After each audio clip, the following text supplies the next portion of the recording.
Put down your baby and pick up a beer. Dad Jokes is back with a brand new episode. I'm Jerry, joined here by Brandon, and you're listening to the podcast of two dads going through the journey of fatherhood with all of you listening. Brandon, what is going on, my friend?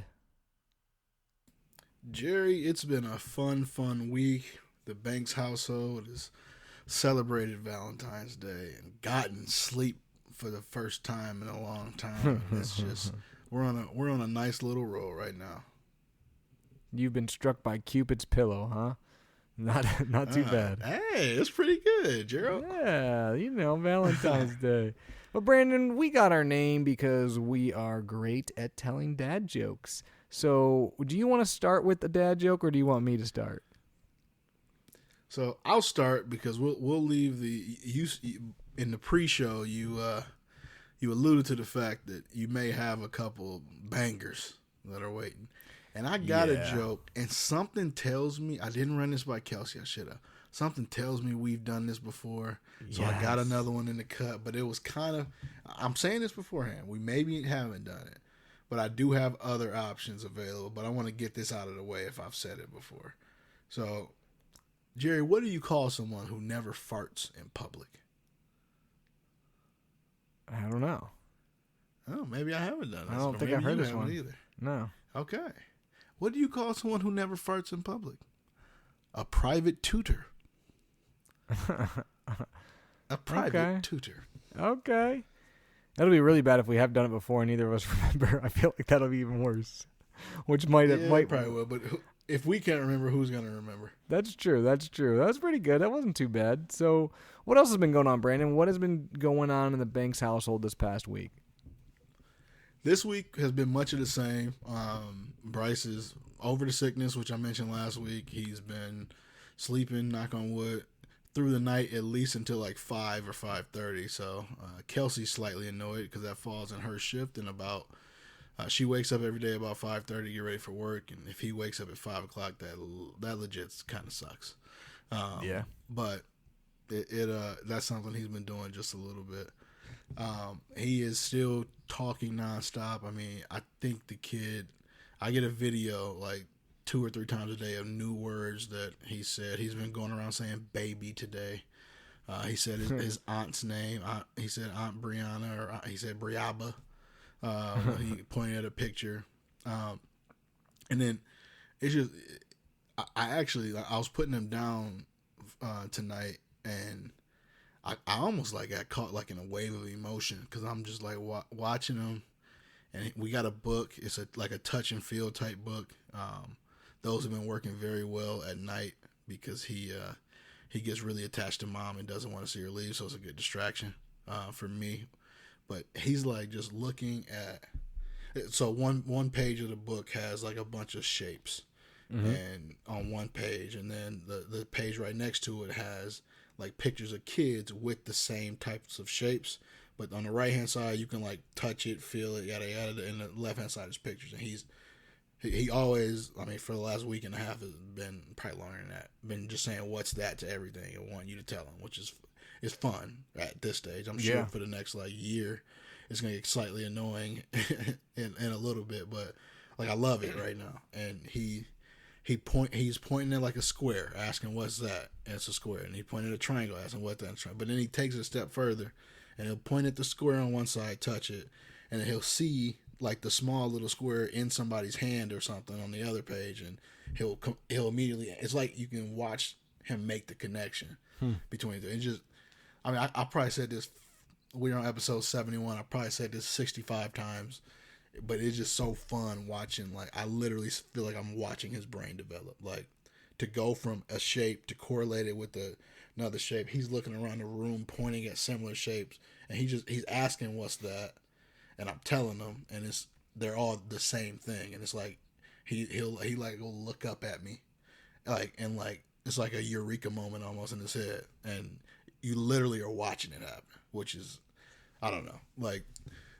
For the dads and moms out there listening who maybe are further along, like this, that was one of my favorite moments, and it happened like an hour ago. Just like watching it all, him make the connection. But that's been that, and then he definitely as he's developing is, as I said last week, learning what he likes, what he doesn't like, and when he likes it and when he doesn't like it, which is evolving into more and more tantrums, which is why we're talking about discipline today. And is it too early for discipline? What can you potentially do when you got you hear about the crazy twos or the terrible twos? Terrible twos. You got somebody Twos. showing some early signs of some terrible two-ness. I like it. That's what we've been up to. That sounds fun. That is pretty cool seeing that. I mean, like you mentioned, seeing your kid figure stuff out for the first time is just, I don't know, it's so entertaining, you know? Like you just it's like great. It's just so great. It's minute. He also wished Peyton a happy Valentine's Day via FaceTime. Yeah, he did. He FaceTimed Peyton without a shirt on, which I don't know how Dad feels about that, but it was so funny though. And I know we were texting about it afterwards, but Peyton was like being a chatterbox crazy, and then you guys FaceTime us, and she's like shy. She's kind of like staring at Bryce, and then the second that it was off, she starts waving her hand and saying bye. You know, I'm like he really, did literally the same like, thing. It was crazy. like, okay. They're so goofy. But kind of speaking about that's so kind of going into our week. One thing that I know Macy's a little concerned about, probably shouldn't be concerned. Normally I'm the crazy one, but I think she's a little worried about this, and I'm actually calm. But she's been taking her to some classes and stuff like gymnastics, and she goes to like a gym and swim type class. So today she went to do like a gymnastics area. It's not like an actual class. They're just there playing, right? She went with one of our friends and their daughter. And Peyton is typically pretty reserved in public at first. It takes her quite a while to warm up, maybe like 20, 30 minutes. So she'll want to be near mom or dad, is kind of quiet to herself, and doesn't really get involved with other things and other people for a while, which at home she's crazy. So Macy's like nervous about that because she doesn't like go right out and want to get involved with other kids. I still think she's pretty young and she'll gain that, but you know, we're trying to make it a point to have her interact with other kids more often. I think once the new baby's born, obviously that'll help with that some too. But she is doing those classes, which is kind of cool. She seems to like them, but she's definitely been clingy lately towards both mom and dad. Even grandma and grandpa when they're here, I've heard that she's been clingy towards them too. Talking a ton. Man, this kid talks nonstop and just most of it is nonsense, but she is starting to say some stuff where you can tell kind of what she's saying. So that's kind of fun. You're like, okay, but some of the words she's starting to say or like put together sound like swear words. It's hilarious. And it's funny because like Brandon, you know me, that's fun. I don't cuss, and Macy does. She definitely heard it from me. So, well, that's what's funny is it's like, where? So, I mean, I don't think she actually is. It's just whatever she's saying kind of sounds like certain words, and you're like, what are you saying right now? Every time I see her, I cuss at her. She loves S's, On purpose. if that gives you any hint. She loves to say S's. And she's always like, sheesh, you know, but like it sounds like other stuff, and like, so she's funny, but she loves talking. She definitely is picking up on a lot more, loves playing some different games, loves, like, she has like that little kitchen set, likes to make food and eat, stir stuff in her bowl. It's just she's a lot of fun right now. Today she had a great day. She's been mostly good and happy, but like just like you said with Bryce, when she's upset and throwing tantrums and the world is ending, and it can be the silliest thing. Macy said today she was great all day except for at one point she kept grabbing her shoes, and so Macy's like, oh, I'll put the shoes on for you, you know, she's in the house. And then Peyton lost her mind because she wanted to play with the shoes, but she didn't want to put the shoes on, or at least have mom put the shoes on. So she lost her mind. I got a picture of that. That was kind of fun. And then walking's still an adventure for us. I mean, it's she can walk a ton. Sometimes she does, and then other times she's obsessed with walking on her knees or just crawling. She stands all the time. Like I said, she can walk 30, 40 steps. Like there's no issue, but then she just doesn't do it all the time. And then, like, the funny part is, though, like, sometimes she walks so well and there's no issues, and then other times it's like she takes one step and falls right to the ground. Like she just forgot how to walk all of a sudden. You're like, what are you doing? Like 2 minutes ago you were walking all over, but now you take one step and you fall. I don't know. We're getting there. She knows how, but it's almost like she's like, well, it's faster for me to walk on my knees, so why would I walk? So it'll click here soon, I think. But it's been interesting for us. I feel like it's kind of like you guys were with rolling, where you just kept saying like it's gonna happen, and eventually it does, but like until it does, you're like I don't know what else to say about it. So, well, if it makes you feel any better, once they start walking, they quickly start running. And I came home today. I was eating dinner at the kitchen table, and Bryce was literally sprinting to me and sprinting back to the living room and sprinting to me. He was like running. He's doing like the zoomies what dogs get. It's crazy. What's great is he has a very cute little run. Like it's like a real happy run where he's hopping and he almost like builds up his speed, and it's funny. But everything that kid does is funny. I get why everybody thinks that their kid is like the cutest thing ever, because you just like I could watch him run all day. Well, it's funny too, Brandon. I don't know if you ever feel like this, but like we spend a lot of time with our kids, right? And we see every little thing that they do, and you find yourself like almost wanting other people to understand your kid's personality, because they only see them in like certain settings or certain times, and sometimes you're like, man, you don't understand this kid. This kid's different than what you think it is, and so it is kind of funny, because even like some people will be like, oh, she's always so quiet, or she's, well, but, and it's like, this kid is a lot of things. Quiet is not one of them, She's got so much personality. It almost, early on, when my parents were watching it, I mean, they still watching, but it, like, they thought, because he didn't get an attitude until, like, after 5 o'clock.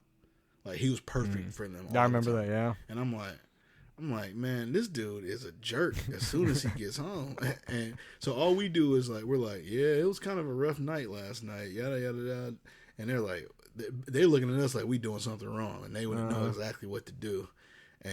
But then they watched him a couple times. So to your point, I was almost rooting for him to be a jerk more than to show them how great he was. Yeah, you want the grandparents to see all the sides for sure. And it happened. I mean, they watch him enough. Both our parents, watch the kids enough that they're going to see it. Months and months. It took months for him to be a jerk to them. They thought this dude was a perfect kid. That's so funny. He is. He is, Kelsey. He is. They do. They get so much personality, though, and it is fun seeing the different sides. And then you can sometimes in a day just know, too. Like, you're like, oh, it's a good day. Or, oh, they're going to have some attitude today. Or whatever it is. And, as always, they flip on a switch, too. Like, Peyton's thing, God help her. We have that sectional upstairs, and she wants to be on the couch with you if you're sitting on the couch. But then she wants to play with her toys. So then you put her down to play with her toys, and you're not even doing anything. You're just sitting on the couch watching her play, right? And then she's mad because you're not on the floor. So you got to, like, sit on the floor. And then she's fine to play by herself. But, like, if you're not on the floor, she's mad because, like, I don't know, she thinks you're doing something on the couch, and that's not cool if she's not a part of it. So she wants you near her. But, again, she can play by herself, but she just wants to know that you're, like, on the ground in case she wants to run over and climb on you or whatever it is. So, but it's been a good week, man. I can't complain. She's been a lot of fun lately, and she's been pretty happy. Like I said, we had my mom's birthday last weekend, and we had a lot of the nieces and nephews together. And she was doing good. She was passing French fries back and forth with her cousin. So they were sitting in high chairs next to each other at the restaurant. And it was kind of funny. They both were passing French fries back and forth, not eating them, just handing them to each other. Like, okay, good job, guys. It was just funny. So no, she did good. We took her on a swing and a slide, and she did okay with it. Not great, but not horrible. So. It's going to be fun to start doing more of that kind of stuff, as she starts getting older. So I'm excited for sure. Yeah, I mean, we got hit with a rash of good weather, so we actually spent a good amount of time outside playing with Bryce, which was fun. I got to see his 40 time outside. Yeah. Which, I'm excited. I can't wait till the summer now, like the spring and summer. Right. We didn't have walking kids. No. So going, like, I was just thinking going to the zoo. We went to the zoo together last year, but this year I feel like it's going to be, like, way more fun going to the zoo. Cause, oh, yeah. And they can call out the animals that they're looking at. Correct. And then you just be interacting and wanting, yeah, it's going to be great. I'm excited for the zoo. And I think we got a year pass for Christmas or something like that. So even more reason. And then when the little one's born, That's you push pretty the baby in the stroller. No worries there either. So that'll be a good time for sure. But Brandon, what piece of baby gear do you have to go over today? So I have one piece of baby gear and then one piece of gear for parents that just makes your life easier. And I'm going to start with that one because it's going downstairs right now. Jerry, we bought a robot vacuum. And by we, Which I mean kind? Kelsey. It's a Shark. It's a Shark Okay. AI 2-in-1 something or other. It's not. We have one in the garage. Hey, Not a Shark, but a robot vacuum. You have to give it a nickname when you set up the app, and its name is Sharkeisha. Really? Ours is David Wallace because anyone from the office knows that he invented Suck It. So the vacuum, which job is to suck it, is David Wallace. That is a very Jerry thought out name. It sounds like. But yeah, but what that does is, we have a dog, we have a kid who is constantly eating and throwing food on the ground. Vacuuming is a daily occurrence in the Banks household, and what this does basically is allows it. That thing is pretty sweet, and I've always been kind of like, we don't need a robot vacuum, we can just do it ourselves. That thing is set that every day at 10 o'clock it goes around the main floor of our house and literally gets like every major section where something might be, and it's pretty clutch. So a lot of times you can find them as like the deal of the day. Shark actually recently had a 50% off sale, which is when we got it. And I was not a believer before this, but you kind of search for chores that you potentially can pass off, or you maybe don't have to do as much to get you a little bit more time. This thing so far has been well worth the money. And I've never seen Kelsey more excited about an item. She does not necessarily like, she understands and uses technology, but she doesn't get as excited about it as I do. And she's geeking out about this like I am. So it's I need a robot pretty duster. Cool. I hate dusting. A robot duster? What the heck does that do? I'm saying I need one. They don't exist. They need to invent it. Like it goes around and dusts. I'm like picturing the Jetsons freaking maid. Exactly. What was her name? I was gonna say a robot dishwasher, but like literally that's like kind of what a dishwasher is. But yeah, that wouldn't have been a good thing to say. That would have been a bad one. I'm tired apparently. But no, the robot duster. I like it. What else you got, Brandon? The actual piece of baby gear is the Gobi Kid Snack Spinner. And what this basically is a snack compartment that has like 5 different slots. The kid can push a button in the middle and it spins it to the next slot. So if he doesn't like what's in front of him, he can spin it. Bryce basically right now just hits the spinner all day long. It doesn't really care about it's snacks. A toy. Yeah, it's a toy. Fun. Yeah, but it's a cool little gadget that we recently have picked up. I like it. Brandon, my piece of baby gear is kind of for adults. It's kind of for the parents, but it's technically for the kids, I guess. But you've heard me talk about Peyton's Tony's box, which she absolutely loves. And, of course, naturally, for Valentine's Day, she got a Tony's from Mom, a Tony's from Grandma, and then I think she somehow got another one. I don't know, and probably just from a visit to the store. But she's got like 6 or 7 of these things now. Which is actually fine for Dad because you're not listening to the same thing over and over. She got a Stitch one, which I really like because I like that music, and Stitch is like one of my favorite Disney movies. But Stitch like Lilo and Stitch? Yeah, it's pretty cool. Like Stitch. But my piece of gear is actually a carrying bag case, and they make a bunch of different ones. The one we have is basically got 2 compartments. One of the compartments you put the actual box in, and the other compartment you put all the little Tony's figurines in. And it's like a little bag, you can carry it. They make a bunch of different ones on Amazon. You can look up what you like. They have them on eBay. They have them at Walmart and Target and stuff too. But the case is kind of nice because before we were just kind of throwing them in a box in random places. This keeps everything together. It keeps it organized. And, those little figurines are easy to lose, so it helps keep track of those. So if you do have a Tony's box, the one we have, I think, is like $11, and I think, and I didn't buy it; it was bought for her, also from Grandma. So I don't know exactly where she got it from. Shout out to Grandma. Exactly. So she got it. It was a good idea, and it's made keeping track of those little figurines a little bit easier. Plus, it's nice if we travel because you can just grab the bag and you got everything. You don't have to throw them in the diaper bag or anything like that. So that's my little tidbit. And like I said, I did look up on Amazon. There's a bunch of different ones out there, so you can kind of figure out what you think looks good or is more practical for you. So kind of a fun little thing. I think it's time that we need to monetize this podcast, throw a couple ads up. So it's not for the money, but so that we can start writing off a lot of this baby gear as a business expense.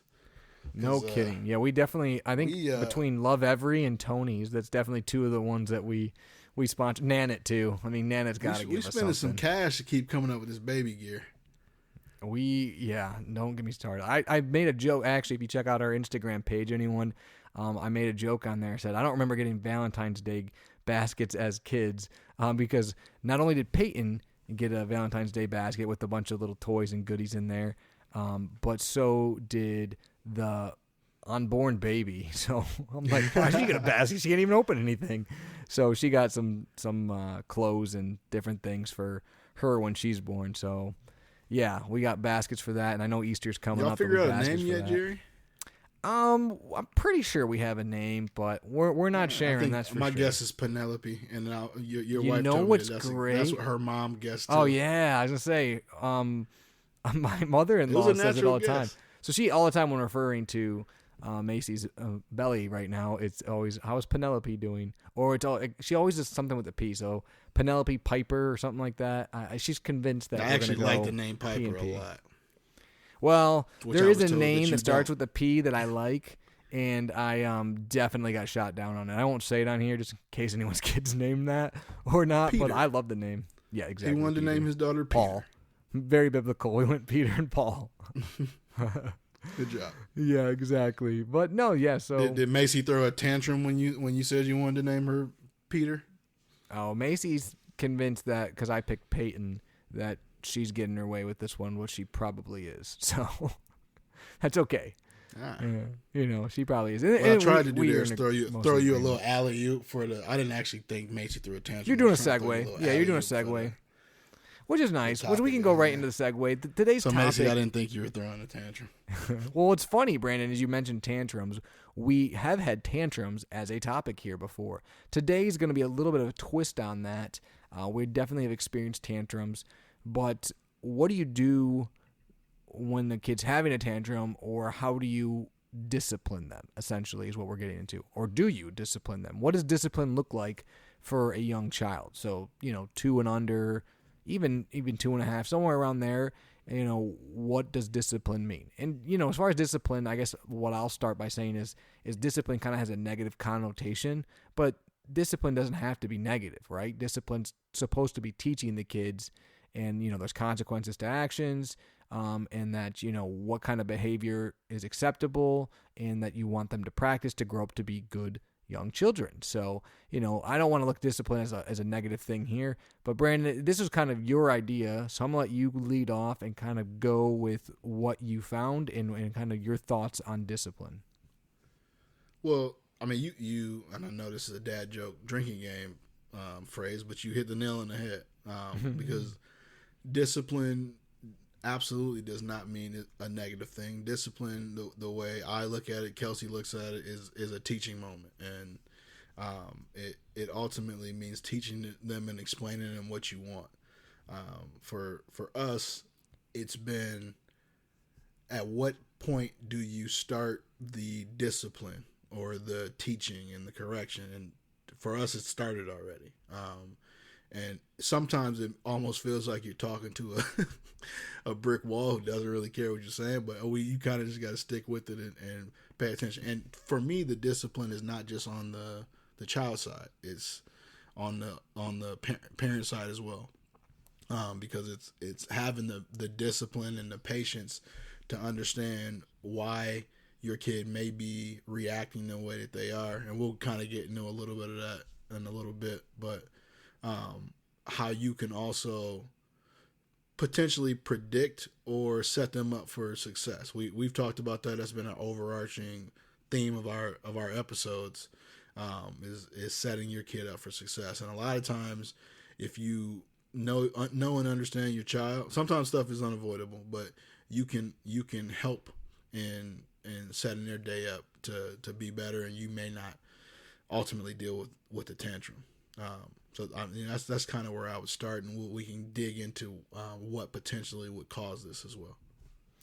Yeah, and you kind of mentioned it, set your kid up for success, but sometimes you got to realize, okay, this is a tantrum or this is behavior that needs correction, and sometimes you got to realize this is behavior that might be a little bit on us, or not the kid's fault. So you didn't give them their second nap, or even their one nap, or that they got interrupted, so they're overly tired. Okay, well, the kid's probably reacting because they're overly tired, or they haven't eaten in longer than what is normal for them. Well, they're probably hungry. They're sick. Things like this, it's kind of hard to discipline your kid or teach them actions because they're upset for a legitimate reason. And that's when you got to realize, like, that's legit to be upset if you're overly tired or if you're hungry at that age.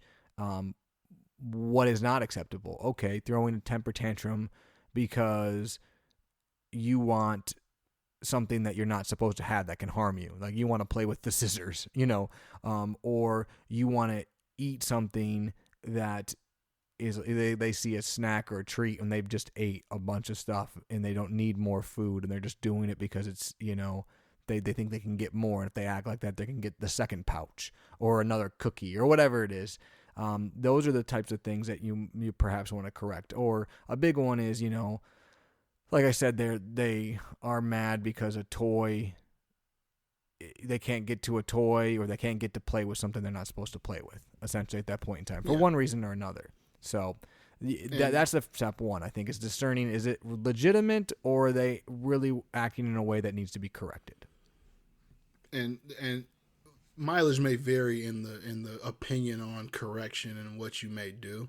But how do you deal with a 1-year-old or even a 2-year-old who's dealing with a tantrum? I think the most important part from a parent's perspective is to remain calm. I kind of had a discussion with Kelsey as we were talking about the topic about timeout, our potential use for it. She tends to be really, really, really progressive when it comes to like parenting techniques, things like that. She actually mentioned, and I checked this Instagram page out. It's called Big Little Feelings. That it is useful from a tip perspective and alternatives you can have from disciplining your children. But for parents, the first step when you're dealing with like 1-year-old tantrums is remaining calm. Like, and I'm saying tantrums, but any situations that need discipline. Ultimately, you can feel frustrated at times because you may not see or understand why what's happening is happening. But your children learn how to react to situations by watching you as well, especially at these ages. So remaining calm is gonna instruct them on how to do things. You can't expect them to remain calm if you don't. So to me, that's step number one in how to deal with it. Jerry mentioned it, but the next steps is trying to understand why they may be doing what they're doing. And then the thing that Kelsey and I are in lockstep on from our end is 2 words: be kind and be firm. So you can explain to your child, even like we do this with Bryce now. Your spirit is right as the parent, but you're explaining them why they can't do what they're doing. And then, if possible, what we want to do is offer an alternative or a distraction at this age, to move them away from what, like, the big thing right now for us is the water bowl. Like, that dude loves going into the dog's water bowl, flipping it over or putting his hand in it and splashing it around, which from a parenting standpoint, when he's in a bath and the other time he's exposed to water, like, it's, you almost encourage it. You're having the time of your life. He's playing with his bad toys. He's splashing. How does he know the difference? How do you set the boundaries between you see water in one place and you see water in another? It's okay over here, but it's not when the water bowl is in front of you. So to start, it's the consistency is key, especially consistency between who is actually watching your child. So that means that not only do me and Kelsey have to be on the same page. My parents have to be on the same page with us. Her parents have to be on the same page with us. And you really, there can't be a lot of giving in my opinion, which is sometimes tough with grandparents, because I'm not going to get into it because it's just there needs to be consistency across the board to help with the child being able to understand the boundaries that are there. Yeah, and you mentioned something that I'll kind of draw back on a previous episode when we were talking about teaching the word no, but how do they know the difference? I think that's why it's important to have your child understand what the word no means and to use no only when it's necessary or important, because otherwise it loses its effect, right? So we're at the point now where Peyton understands the word no, and I try not to say no or not say it firmly unless she's doing something that is either going to hurt her or is a something that's going to hurt me, like cause lots of damage, or like you said, flip a water bowl and I got to clean it up for a bunch of time. So now she's at the point where I know she knows what I'm saying when I say no, and she does a pretty good job of stopping, or at least stopping long enough where, like you said, you can introduce a distraction or something else. So again, making sure you're firm, they understand what no is. And if they do something after you say no, it's, taking them away, giving them something different, and letting them, this is where it's hard, because you got to let them know that you're upset or that wasn't an action that you want, but you don't want to overreact or, like I said, scare them. But you gotta also make sure that they understand why something's a no, that you don't want them to do it. And like I said, it's funny because I'll say no and Peyton will look at me and shake her head. Like, she knows what I'm saying, but if I sit and wait and just watch her, I'm sure she'll probably do what I don't want her to do. So giving them an alternative, giving them to pause long enough so you can correct that behavior is important. You said a lot of things, Brandon, that were right on. Consistency is key, making sure everyone's on the same page. That is huge. If you're not consistent, they're not going to understand. Talking calmly to them is important. But one thing that's popped up a lot, and we've not used this, and I think she's probably too young right now, but something that a lot of people have success with is if a child is misbehaving and you are going to discipline at a young age, timeouts can be effective. That's what a lot of people say. That's what a lot of research out there says. And what's a timeout? Basically, it's putting the child somewhere where they're isolated from maybe what they were doing beforehand or whatnot, away from whatever causing the problems. So, and it can be a short period of time. It might be 30 seconds. And this is something that you don't do right away. You don't just put someone in timeout the second that you tell them no. It's you gave them a warning, you ask them not to do it, and they continually do it again. Or you tell them, hey, I'm going to count to 3 if you're still doing it. And by the time I'm done, then you're going to go into timeout. You're communicating with them, letting them know what's going to happen. And then that's kind of the last straw or end game, is if they don't listen to all of it, then it ends into a timeout. So we've not done that, Brandon. Honestly, I haven't even had many conversations with Macy on what our game plan is going to be, if we're going to do timeout, if that's what we agree on. But I do know that if I looked at probably 5 or 6 different things on discipline in preparation for this, and every single one of them mentioned timeout.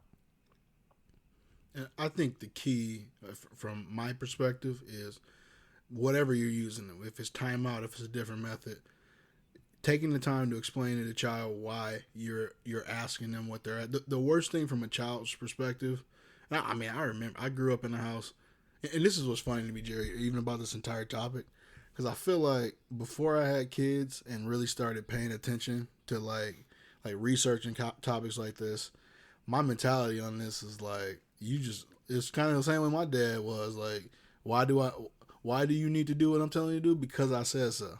You a child, I'm an adult, that's why. But if we sit back as reasonable adults and actually think about it, that's not an acceptable answer. A child's... You also hated it as a kid. A lot of time, oh my God, I hated it. But I also was the type of kid who actively questioned it.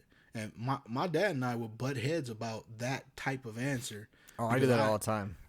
I was all about, in my mind, I still am to this day, actually, if I'm psychoanalyzing myself, but it's about fairness, and it's about, I need to understand why, for it to make sense. Otherwise, really what would happen is, if I didn't understand why, I was probably for lack of a better way to put it, freaking out even more.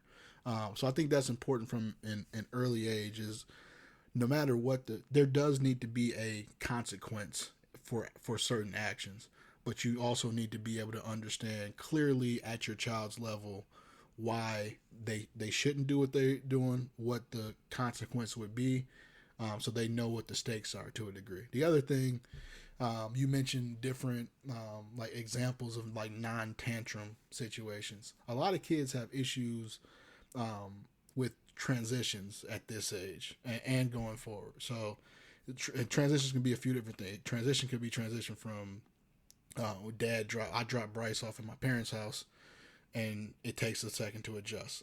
Kelsey's picking him up. It takes a second to adjust. He's watching a Miss Rachel video on YouTube or TV, and we're transitioning to a different thing that he's doing, and you turn that off. So I stole these directly from Kelsey and thought they were honestly great. So, but one thing that we've seen is a timer trick. So you say, hey, you have, instead of just turning it off at your whim because you're the adult, saying, hey, you actually set the timer. You got 5 more minutes with Miss Rachel. Set the timer. They know there's an end date once they start understanding what that means. That's something that could work. And then also giving them a choice, potentially. Do you want 3 more minutes with this activity or whatever, or 5 more minutes? So you and I use this same tactic in sales on a daily basis, where you're presenting you're leading someone down a certain path that you want them to go down, but you're also giving them options, 2 options that you want them to choose during that same to make that choice. Similar concept. It's the perceived idea of control, and that they are in control still. And that's something that kids sometimes struggle with. Yeah, and another thing I'll mention too, Brandon, is if we're talking about discipline and negative behavior, you have to, on the other hand, reward positive behavior. Absolutely. And that's super key. It's key. If your child's behaving well, make sure they know it. Encourage it. Reward them for behaving well. That way, if they're doing something not well or harmful, you have those consequences, or you kind of let them know it's not well. They understand, okay, I'm not getting this reward. So it's like almost like doubly bad. Yes, maybe dad's being firm or dad's telling me no, but also I'm not getting my positive reward too. So, it's important to reward good behavior, encourage good behavior, show them how you want them to act. And like you said, Brandon, it's how can you communicate with your kid, which is going to change as they grow older, but you need them to understand why, or understand what you're telling them. And it can be as easy as, like I said, when they're young, this will hurt you. We don't want this. We don't want it to hurt you, and especially because your kids, I feel like at some Peyton point right in time, now. You took a real tone there. Well, exactly. That's what you got to do. But it's because you don't want them to get hurt. But they need to understand. And you were very similar to how I was as a kid. I used to get grounded all the time, and I would always just tell my mom, like, I don't care because I disagree with why I'm in trouble in the first place. And they're like, it's not about that. You're arguing now. And I'm like, well, I don't care because I would, if I thought I was right. Yeah, I would. I mean, my mom probably grounded me. I'm probably still grounded according to her rules, because I was grounded for years. How many times I got my punishment for arguing my grounding was worse than the actual original. Oh, 100%. It happened to me all the time. Grounding. But my point always was, and this is why I don't think my parents ever, like, and again, I'm not saying I was an angel, because I wasn't, but if I didn't understand why I was in trouble, or I thought, like, in my core that what I was doing was right, then I wasn't going to just stand by for getting disciplined for it. Oh, absolutely not. So, we're talking about 2-year-olds. I'm going down with the ship. Correct. But it goes back to kind of like innate human behavior. If your kid doesn't understand what they're doing is wrong, they're not going to stop doing it, right? So you need to hopefully show them why and how, and communicate with them, especially as they get older and older, and let them know, why you need them to behave a certain way. Because it is really easy and also tempting to be like, because I said so, but at that point in time, then it can lead to issues further and further along. So, when you talk about disciplining a kid under 2, there's not much you can do to like discipline, but you can teach good behaviors, you can teach good habits, and you can, like you said, kind of set boundaries and consequences for doing something wrong. And a consequence is as simple as maybe taking the toy away, right? Or turning the TV off. Or stop, like I know Macy's done this before. Peyton has refused to be eating. She just keeps throwing food on the floor, is playing with her food, and, she's like, you need to eat. She refuses. Fine, then we're done eating, Yep. And maybe she's fine with that. Maybe she was done anyways, but that's the consequence. If you're not going to eat your food, it's going to go away. So, and the kids can understand that, trust me. If the food's not there, easily. They understand it's not there. And, I mean, the other key there is, we're talking about literally like close to 1.5-year-olds on both of our ends right now. Don't say that. But we're saying like it's not the right time. We didn't say it's not the right time, but we're asking when's the right time. To me, the answer is always now, because we aren't going to know the like perfect moment. So. From a discipline standpoint, not only is it for the kid, it's for us too. Like, get in the habit of doing this now, because this is going to pay off, because you're not going to let and you learn what's effective necessarily start. Exactly. You learn what's effective and when it's effective. Yeah, you might do something and you go, that did not resonate or accomplish anything. But you learned your lesson. You're like, okay, well, maybe I need to continue to try this, or wait a little bit longer. So, and that's okay too. You're not going to know if something works or doesn't work until they do that. Like, even with saying no, Peyton didn't know what no meant the first few times I said, but now she knows. And kids learn faster than you think too. So, I think that this is something we're going to grapple with and continue to grow with as time goes on. I don't think it's going to get any easier.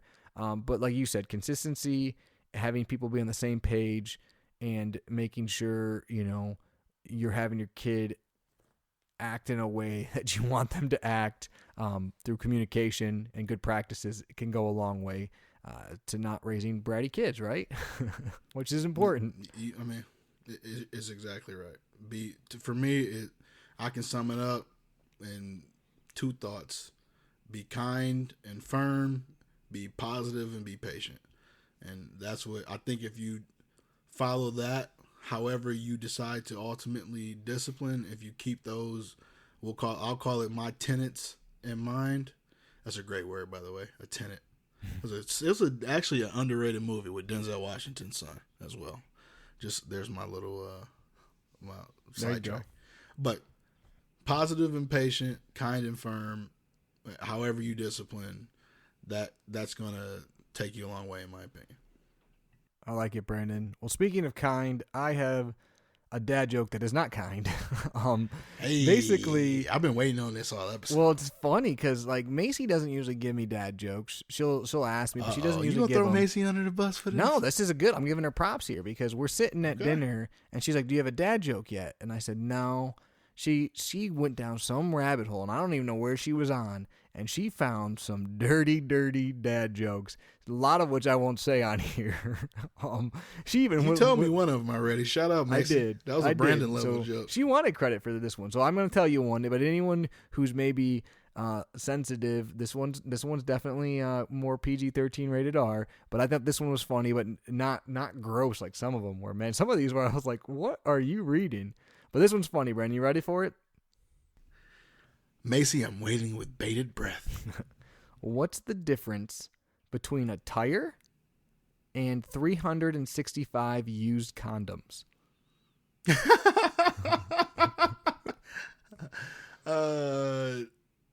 It's something about rubber.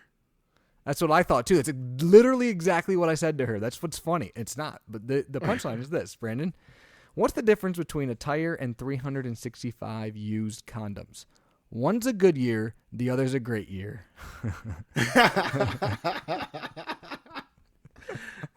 You won this. You won this week, Jerry. That one was good. And I haven't heard that before, which is crazy. I actually have a worse one here too, Brandon. I don't know if we want to go there. Go there. I'm going to go there. Turn so I'm telling you, this one is also compliments of my wife. my angel wife. All right, Brandon. This one this one's great. Why do walruses love a Tupperware party? What? I don't even understand how this could possibly be something like messed up. Why? They always are on the lookout for a tight seal.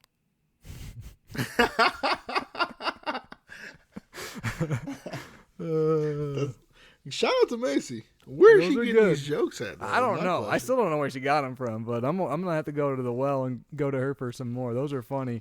There's a couple that Those were are just pretty crazy, but those are pretty good. So those are my dad jokes this week. I gotta step my game up if I'm competing with Macy. Yeah, well, Kelsey's got to step her game up apparently because me and you aren't that funny, but You don't want but to her wife say, you don't sometimes say does. that. I like she from a. I'm gonna leave that alone. It Oh, could, trust it me, could I get know. worse. I'll just put it. It could get worse. Anyways, if you guys haven't before, like us on our social media pages, give us a review, tell your friends about us, give us topic ideas. We love to hear it from each and every single one of you. Hit us up if you want to join the podcast. It's been a minute since we had a That's guest true. on. New dads out there, dads that have 5, 6, 7, 8-year-olds. We don't care. Tell us what's going on. We want to hear from all of you guys. But for Brandon, I'm Jerry, and as always, you've been listening. You got to say for the walruses too. Shout out For to the walruses out there too. Sorry, I threw you out there. You've been listening to Dad Jokes.